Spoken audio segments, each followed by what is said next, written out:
Bright House Sports Network. This is The Lineup. Coming up on The Lineup, the Rays get back to business after last night's loss in Colorado. We'll have highlights from today's series-deciding game against the Rockies. Jeremy Zutaw steps in and steps up at Bucs training camp. I'm Jeff Radcliffe, and I'll have that story. It's an open house here at the St. Pete Times Forum. I'm Joe Gervin, and I'll be talking to Lightning head coach Rick Tocchet coming up in a live report. I'm Gary Shelton of the St. Petersburg Times. Coming up on The Lineup, a thought or two of why Father's Day should be a national sports holiday. If you remember, a couple weeks ago, we were at St. Pete Beach covering the Hurricane Man. Well, today, we're in Fort Myers, and we've stepped it up a notch. We're now at the 10K Open Water Nationals. You'll get that story coming up in The Lineup. All this and much more as The Lineup starts right now.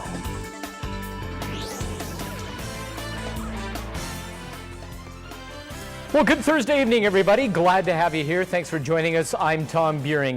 Well, the Bucs Minicamp is over. 2 days of practice and 1 day of paintball. When the paint dries, will it be clear picture on the recent adjustments for the offensive line? It's the team's best unit. They are young, they are talented, but they are now without starting guard Aaron Sears, who's yet to show up at $1 because of that personal matter. His return is unknown, but the replacement is well underway.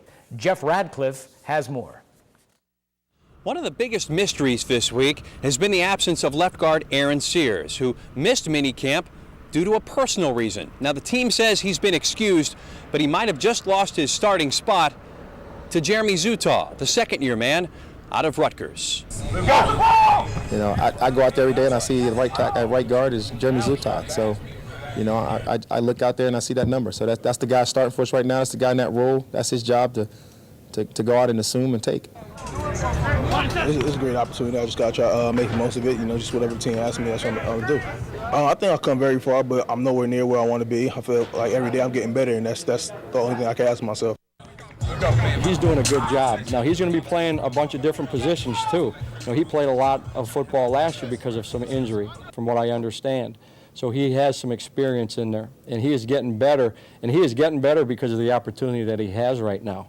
The Sears-Zutaw saga will continue when training camp opens on August 1st.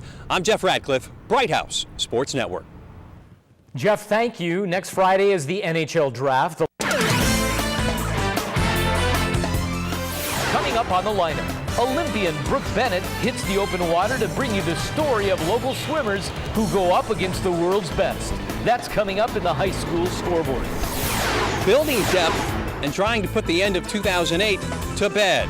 I'm Jeff Radcliffe, and I'll talk about the Bucs defensive line coming up next. Hockey season is over, but there's an open house here at the St. Pete Times Forum tonight. I'm Joe Gervin, and you'll hear from one of the Lightning players right after this. With the Mets.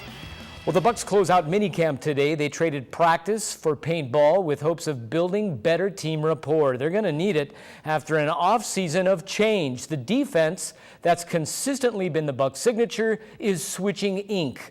Up front, the line will be bigger, but will it be better? Jeff Radcliffe takes a look. During that 4-game season-ending losing streak, the issues with the defense were well documented. The lack of a pass rush and inability to stop the run led the Bucs to giving up 386 yards and 30 points per game during the stretch. Those problems all began up front, but were addressed during minicamp. Williams, touchdown. I think it's a good reminder. I don't think it's something that we need to go back and put our heads down about. But at the same time, we were put through that situation. So if that ever hits us again, we know how to handle it. I think that any person, any football player, any team that goes through an adverse situation like we went through, there's always answers to that. Ryan Sims and Chris Hovan have done a good job. I mean, they, and of course, again, we aren't in pads, but just seeing how they're playing technique, how they're holding at the line of scrimmage as far as keeping linebackers clean, playing with shoulders square, playing with power, good base. They're doing fundamentally everything we can ask of them right now. our defense lineman is not really thinking a lot. You know, we're thinking on the run, I should say, more in a pass rush mentality, but also thinking run, you know, run second. You know, pass rush first, run second. So it's giving the defensive lineman, especially defensive end, a lot of freedom to run and do the things that we do. With the adjustment to Jim Bates's run-stuffing defensive scheme, depth along the D-line will be key in 2009. At One Buck Place, Jeff Radcliffe, Bright House Sports Network.